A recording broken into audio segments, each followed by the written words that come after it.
জনাব সালাউদ্দিন আহমদ সাহেব বলেছেন যে আদেশটা দেওয়া হয়েছে এটা একটা অন্তহীন প্রতারণা করা হয়েছে। কে করেছে? ইন্টারিম গভর্নমেন্ট এবং প্রেসিডেন্ট মিলে করেছে। তো এইটা তো জুলাই 13 তারিখ হয়েছে, নভেম্বরের 13 তারিখ হয়েছে, আর ভোট হয়েছে 26 সালের 12 ফেব্রুয়ারি। দীর্ঘ সময় মাঝখানে ছিল। আমরা প্রথমে দাবি করেছিলাম গণভোটটি আগে হোক এবং সংসদ নির্বাচন পরে হোক, কিন্তু বিএনপির দাবির কারণে একই দিনে হওয়ার কারণে ওনাদের গণভোট এবং সংসদ নির্বাচনের দাবিটা সরকার গ্রহণ করার কারণে ওনারা ফরমালি সরকারকে অভিনন্দন জানিয়েছে। তাহলে গণভোটটা তো ওনাদেরও দাবি ছিল। গণভোটে কি কি বিষয় অন্তর্ভুক্ত হবে তা কিন্তু আগেই তাদের ওয়েবসাইটে প্রচার করা হয়েছে। নির্বাচন কমিশন এটা করেছে যথেষ্ট সময় দিয়ে।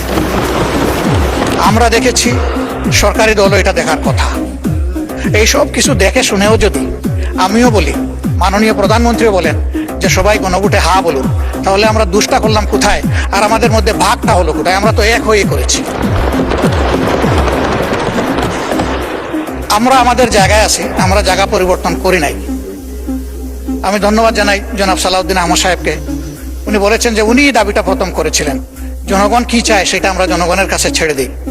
যদি বেশিরভাগ জনগণ এটা সমর্থন করে তাহলে আমরা এটা সবাই মানব। বেশিরভাগ জনগণ সমর্থন করেছে, এখন এটা মানা